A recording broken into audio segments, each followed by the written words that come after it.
Quando decidi sair da cidade, não foi por impulso, foi esgotamento.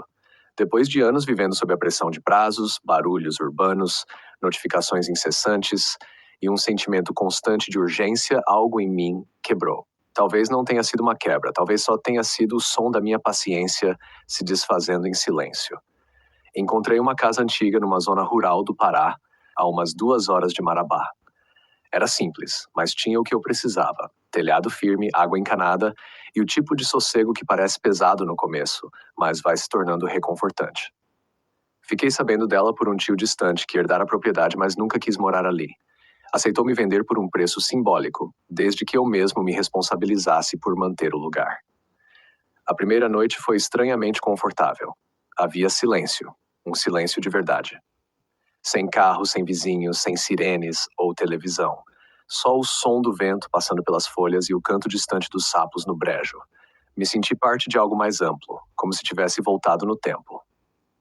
A casa tinha 2 quartos, um banheiro interno, uma cozinha espaçosa e uma sala com móveis cobertos por lençóis brancos. Tudo cheirava a madeira velha, poeira e história.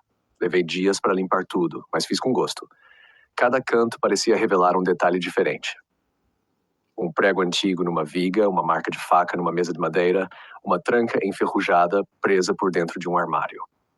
Foi no fim da primeira semana que percebi algo estranho. Começou com uma planta da casa.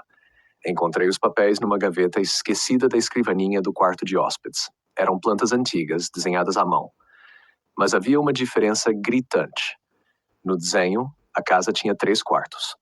Um terceiro cômodo ao lado do meu quarto, com uma pequena janela virada para o fundo da mata. Na realidade, essa parede era lisa, nada ali, só reboco e pintura envelhecida. Fiquei intrigado, mas não dei muita importância. Talvez fosse um plano antigo ou um erro. Mas a partir daquela noite, comecei a sentir algo diferente. Havia um canto da parede que parecia mais frio, não gelado, mas diferente, como se o ar ali fosse mais denso. Achei que fosse infiltração ou algum tipo de falha no isolamento. Encostei a mão, dei algumas batidas. O som era levemente oco. Só que do outro lado não havia mais casa, só o exterior, ou pelo menos era o que eu pensava. Fiz questão de ir lá fora no dia seguinte com a planta na mão. Rodei a casa até o fundo, tentando entender como aquilo encaixava. O problema é que, pela lógica da planta, o tal quarto deveria estar ali, mas do lado de fora só havia uma parede contínua. Nenhum traço de porta, de janela, de cômodo escondido. Algo não batia. Mas mesmo assim, deixei passar, por enquanto. Os dias seguintes foram marcados por uma inquietação crescente. A planta da casa, com aquele terceiro quarto inexistente, não saía da minha mente. Decidi investigar mais a fundo. Comecei a medir as dimensões dos cômodos, comparando com as medidas da planta. Para minha surpresa, havia uma discrepância. A parede do meu quarto era mais espessa do que deveria ser. Era como se houvesse um espaço vazio entre as paredes, um cômodo oculto. A ideia de um quarto escondido me perturbava. Por que alguém construiria um cômodo e depois o esconderia completamente? O que poderia haver lá dentro? Resolvi procurar por entradas ocultas. Examinei cada centímetro das paredes, do chão ao teto, em busca de alguma abertura, uma porta secreta, qualquer coisa que indicasse a existência daquele espaço. Nada. À noite comecei a ouvir sons vindos daquela parede, estalos, como se a madeira estivesse se movendo, e um som abafado, quase imperceptível, como se alguém respirasse do outro lado. Tentei me convencer de que era apenas a casa velha rangendo, mas o som era rítmico, constante. Minha sanidade começou a vacilar. Sonhava com o quarto escondido, sempre escuro, vazio, mas com uma presença que eu não conseguia identificar. Acordava suando frio, com a sensação de que algo me observava.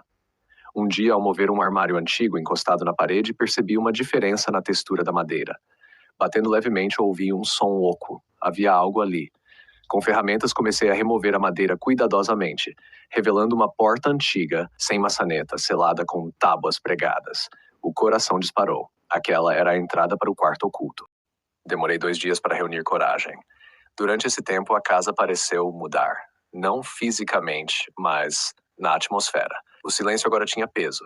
O tempo ali dentro parecia mais lento, mais denso.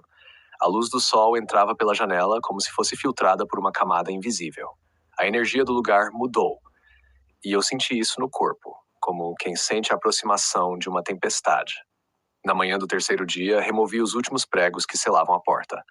A madeira da entrada estava velha, úmida, como se tivesse sido esquecida por décadas, o que era impossível, considerando que aquela casa não mostrava sinais de reforma há muito tempo. Quando abri a porta, o cheiro foi o primeiro a me atingir. Era como terra molhada, mofo antigo e algo mais metálico. Não era um cheiro de morte, mas de clausura, como se o ar ali dentro não circulasse há anos. O cômodo era pequeno, do tamanho de um quarto comum. Tinha uma janela vedada com tijolos, uma cadeira caída no chão e paredes cobertas com marcas de garras, como se alguém ou algo tivesse tentado sair dali. Mas não havia nada, nenhum objeto pessoal, nenhum indício de quem poderia ter estado ali. Voltei todos os dias durante uma semana tentando entender. Levei lanternas, câmeras, até um gravador. Não encontrei sinais de presença recente. Mas o que me incomodava era o que acontecia depois que eu saía. Todas as vezes que eu trancava a porta do cômodo e voltava no dia seguinte, algo dentro parecia ter se movido. A cadeira aparecia em posições diferentes.